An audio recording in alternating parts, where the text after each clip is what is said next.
14 जनवरी 2024 रविवार को हिंदुस्तान के मशहूर शायर मुनव्वर राना का लंबी बीमारी के चलते लखनऊ के पीजीआई में दिल का दौरा पड़ने से इंतकाल हो गया।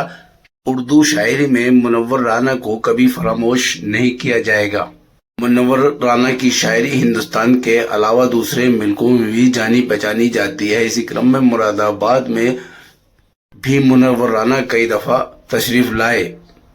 7 अगस्त 2015 में भी मुनव्वर राना के नाम से जश्न सेहत प्रोग्राम आयोजित किया गया था, जिसमें उन्होंने अपनी शायरी प्रस्तुत की थी।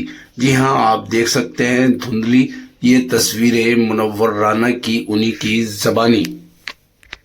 हो गया और हमने अपनी सबसे बड़ी रूहानी और दीनी अदालत से खुद को वाबस्ता कर दिया। यकीन है कि हमारा ये सफर जो अब शुरू होगा गजल के हवाले से वाकई मुरादाबाद की अदबी तारीख में बहुत कीमती वरक़ जोड़ेगा। मुनव्वर भाई को जब एजाज दिया जा रहा था तो मेरे तमाम पत्रकार साथी और फोटोग्राफर्स ये कह रहे थे कि हमें 1 मिनट मिल जाए, और मैंने उनसे वादा किया कि 1 मिनट नहीं, मैं आपको हैरतों में मुब्तला कर दूंगा। आप हैरतज़दा रह जाएंगे और आप खुश हो जाएंगे कि मैं मुशायरे में गजल का आगाज आज के साहिब जश्न आली जनाब मुनव्वर राना के कलाम से कर रहा हूं। मुनव्वर भाई तशरीफ लाएं और ये उनसे मोहब्बत करने वाले करोड़ों लोगों में से जो हजारों मुरादाबाद में मौजूद हैं, जिनकी मोहब्बतें उन्हें अवार्ड की शक्ल में अभी पेश की गई, उनका शुक्रिया भी अदा करें, उन्हें दुआएं भी दें और इन सब लोगों को कलाम सुनाएं। और कहाँ हैं मेरे प्रेस के दोस्त, तशरीफ लाइए।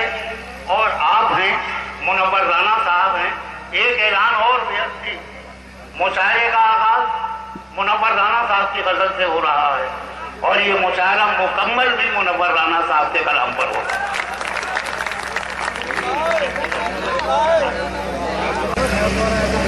मुअज़्ज़िज़ हाज़रीन, मैं शुक्रगुजार हूँ, एहसानमंद हूँ अहालियान मुरादाबाद का, शहरे जिगर में रहने वालों का, खास तौर से नजम साहब, यूसुफ मलिक और उनके तमाम अहबाब। यही नहीं कि उन्होंने मुझे आज एजाज से नवाजा, हमारी बीमारी के ज़माने में बराबर उन दिनों हमें तो फ़ोन उठाने की इजाज़त भी नहीं थी, डॉक्टरों ने बड़ी पाबंदी लगा रखी थी, लेकिन ये कि वो हमारे बेटे से या हमारी अहलिया से वो लोग सब हमारी खबरें लेते रहे। मैं तमाम लोगों का, ये पहली बार मैं किसी मुशायरे में आया हूँ बीमारी के बाद। मैं इस स्टेज या मुरादाबाद की सरजमीन पे खड़े होकर मैं हिंदुस्तान बल्कि पूरी दुनिया के उन तमाम मोहब्बत करने वालों को सलाम करता हूँ, शुक्रिया अदा करता हूँ जिन्होंने मेरी बीमारी में दुआएं की। और शायद ये मौजूदा कह लें कि ये सिर्फ दुआएं थी। मैंने किसी ज़माने में एक शेर भी कहा था कि फिर हवा सिर्फ चरागों का कहा करती है, जब दवा कुछ नहीं करती तो दुआ करती है। तो जब डॉक्टर ने जब अपने हिसाब से ये किया था कि यहाँ से ये यहाँ काट पीट करेंगे, लेकिन फिर ये हुआ कि डॉक्टर सुल्तान प्रधान जिन्होंने मेरा ऑपरेशन किया मुंबई में, उन्होंने कहा कि हम यहीं तक पहुंचे थे कि हमारे 50 साल के तजर्बे ने बताया कि इसके आगे सब ठीक है। वाह! मैंने डॉक्टर साहब से कहा कि डॉक्टर साहब हमारे साथ बहुत लोगों की दुआएं हैं, और मैंने उनसे ये कह भी दिया था कि डॉक्टर साहब आप परेशान ना हो, अव्वल तो मेरी माँ जिंदा है, एक माँ दुनिया की तमाम मुसीबतों से लड़ने के लिए काफी है। और न कि इत्तेफाक से वो तारीख जो थी वो मदर्स डे की थी, और उस मदर्स डे पे जाहिर सी बात है कि दुनिया की हर माँ जो है वो हमारे लिए उसने दुआएं की, जिसके नतीजे में मैं दिलचस्प बात बताता चलूं। अचानक ये सब हुआ, बिल्कुल मुझे इसकी उम्मीद नहीं थी। मैं गया था, वो एक कहावत है कि गई थी औलाद मांगने, सुहाग भी खो के आ गई। मैं एक दांत उखड़वाने गया था लखनऊ में डॉक्टर शादाब के पास। उन्होंने कहा कि ये हिस्सा आपका मखदूश है, हम इसकी बायोप्सी करेंगे। और वही हुआ कि उसमें रिपोर्ट निकली कि साहब ये पोर्शन जो है इसमें कैंसर है। मैं घर आया, घर आने के बाद मैं अम्मी के पास गया। उनको भी मालूम हो गया था, ऐसे मौकों पर तमाम माएँ चुप हो जाती हैं, मेरी माँ भी चुप थी, कुछ बोल नहीं रही थी। मैं उनके पास गया और मैंने उनसे कहा कि आप परेशान ना होइए, आप मेरा इंतजार कीजिएगा, मैं इंशाल्लाह ठीक होके बम्बई से आऊंगा। और अगर खुदा न खास्ता आपने कहीं जल्दीबाजी कर दी और आप चली गई तो हम आपके पीछे पीछे आएंगे और आपके पैर जाना कब्रिस्तान में लेट जाएंगे, इसलिए कि हम आपकी पहलौठी की औलाद हैं। मैं जब बम्बई से इलाज करा के मैं लौटा तो मैं एयरपोर्ट से सीधे मैं माँ के पास गया, अम्मा के पास। और वो बिल्कुल जैसे मुझे ऐसा लगा कि शायद मैं 6 महीने का हूँ, साल भर का हूँ, 2 साल का हूँ, मुझे कुछ अंदाजा नहीं।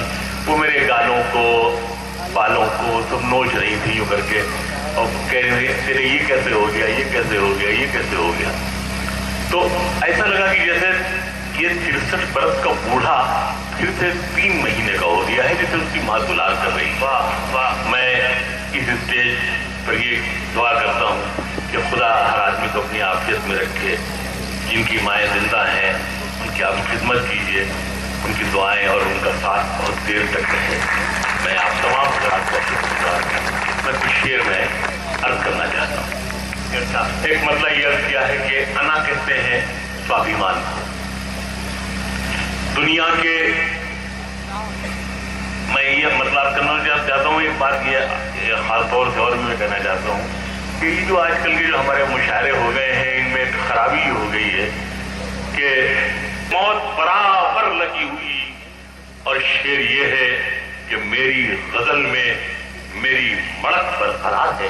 क्या कहना है? मेरी गजल में मेरी मड़क बरकरार है, हर शेर पर है मोहरे मुनव्वर लगी हुई। वाह वाह वाह। मेरी गजल में मेरी मड़क बरकरार है, हर शेर में है मोहरे मुनव्वर लगी हुई।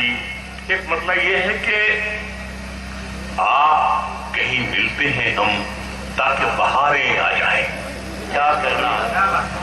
आप कहीं मिलते हैं हम ताकि बहारें आ जाएं, इससे पहले कि ताल्लुक में दरारें आ जाएं। आप कहीं मिलते हैं हम ताकि बहारें आ जाएं, इससे पहले कि ताल्लुक में दरारें आ जाएं। ये जो खुददारी का महिला का अंगोछा है मेरा, ये जो खुददारी का तुम कह जाना जो रास्ते में मज़ारें आ जाएं। और शेर ये कि जिंदगी दी है तो फिर इतनी सी मोहलत दे दे, जिंदगी दी है तो फिर इतनी सी मोहलत दे दे, एक कमतर का एहसान उतारे हमें भी फजूल आते। गजल में नादिरा कारी का शौक है। ये गजल के सिर्फ 3-4 शेर और मैं जहमत देना समझता। उसका मतलब ये है कि गजल हर अहद में हमसे सलीका पूछने आई। गजल हर अहद में हमसे सलीका पूछने आई। बरेली में कहाँ मिलता है सुरमा पूछने आई। गजल हर अहद में हमसे सलीका पूछने आई। बरेली में कहाँ मिलता है सुरमा पूछने आई। और शेर ये है कि मिला है ये सिला शायद हमें कांटों पे चलने का। मिला है ये सिला शायद हमें कांटों पे चलने का, कि हर खुशबू हम ही से अपना शजरा पूछने आई। बहुत अच्छा मिला है ये सिला।